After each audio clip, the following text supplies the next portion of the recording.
Senator from the 7th. Thank you, Madam President. Would the senator from the 20th yield to a question? Would the senator from the 19th yield to a question? Does the senator from the 19th yield to a question? Oh, she's out of her seat. She's not here. Okay, we'll go down the list. Senator from the 11th yield to a question. Does the senator from the 11th yield to a question? Senator does not yield. Senator, we'll get back to you. Senator from the 29th yield to a question. Does the senator from the 29th yield to a question? No. The senator does not. And lastly, keep your fingers crossed. Senator from the 21st yield to a question. Does the senator from the 21st yield to a question? The senator does not. Okay. Well, the curiosity then will continue to consume me and consume my constituents. We don't have a definition of a riot in the state of Wisconsin. And so by creating this, you are trying to be able to loosely define riot as disturbance with an act of violence, part of an assembly with 3 persons, constitutes a clear and present danger, etc. The second paragraph here. We already have laws to be able to go after those who commit property damage, those that hurt other people, whether they're doing it as an individual or as a part of a group.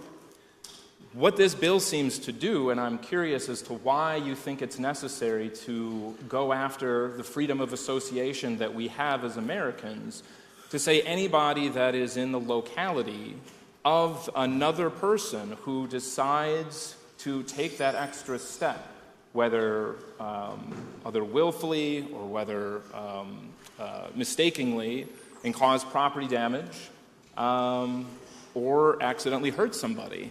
And to take the entire group, and maybe they do it willingly, but take the entire group of anybody that is associated with them and be able to charge them with a felony, and then to be able to go after them for civil damages. It seems pretty chilling. The senator from the 20th stood and celebrated the First Amendment.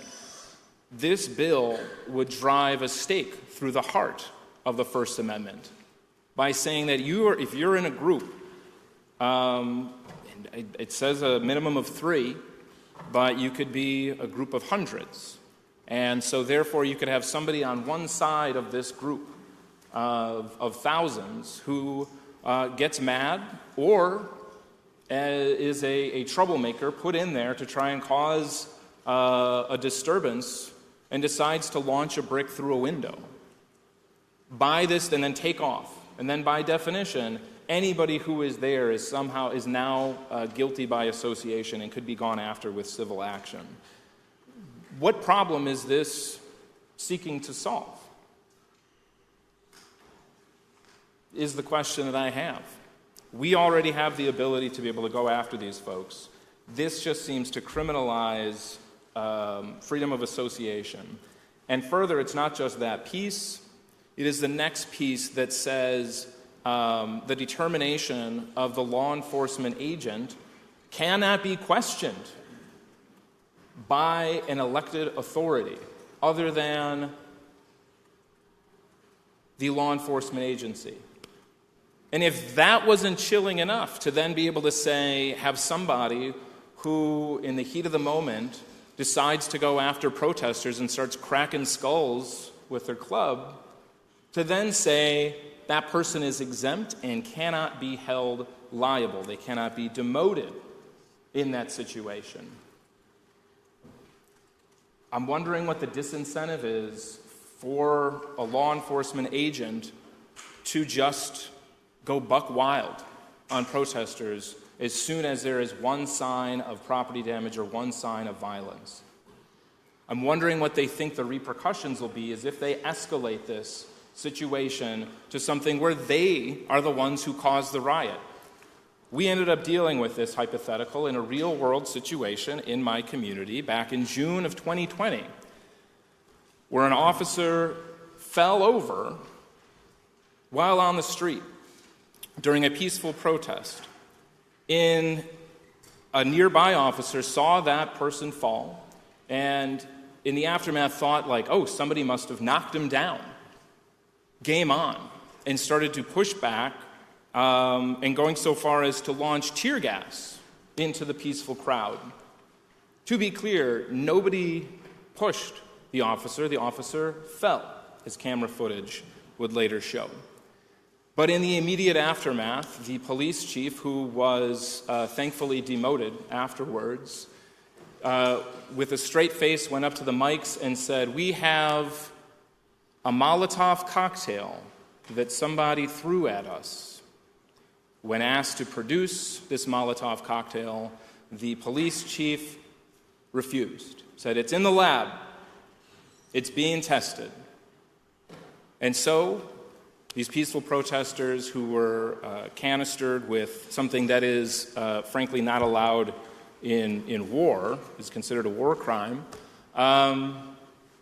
did not have repercussions to be able to go after and make sure that they were allowed to peacefully protest. And it sent a chilling effect of those who wanted to continue to peacefully protest for fairer treatment. Now fast forward later on, and it turns out that this Molotov cocktail was a water bottle. And the lab results never really materialized because anybody who saw it could see that it was a water bottle. And anybody who saw the camera footage was able to determine that this was all a farce. But this incident, along with others, fueled criticism of the police response and tactics used during the peaceful protests. This seems to give a green light for similar activity. And I think that for the best of me, I don't know how folks can move forward with this. I have an inherent distrust of the government. I think there should be mighty checks and balances when it comes to government power. I may be alone in that. I guess we'll find out with this vote. But I think there should be some checks and balances in place, especially when it comes to violence being used in the government's name against the people. There should be a checks and balance. This eliminates that.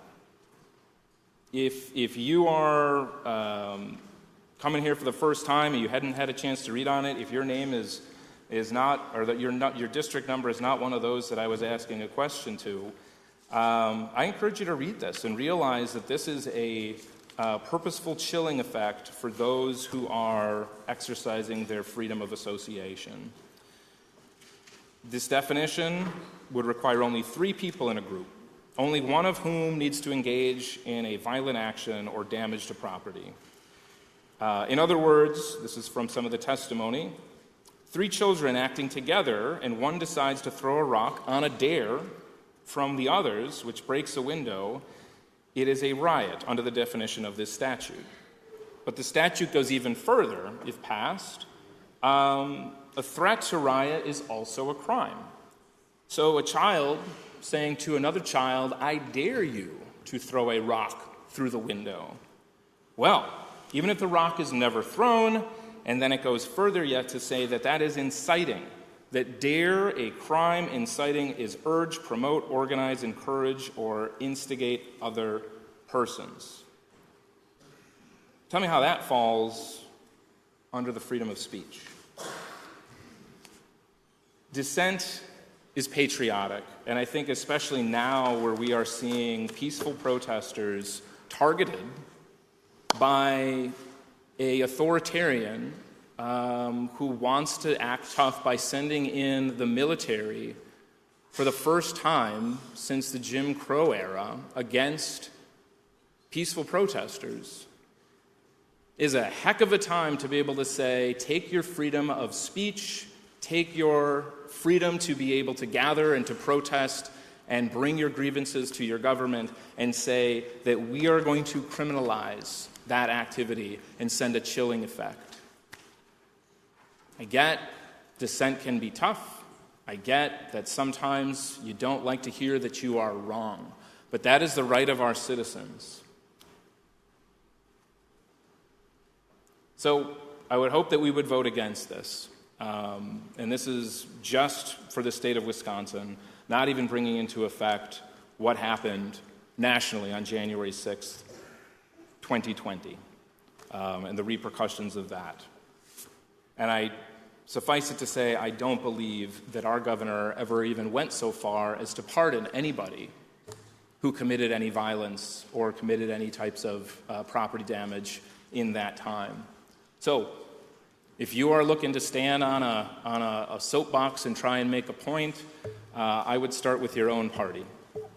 The vote is no. The question before the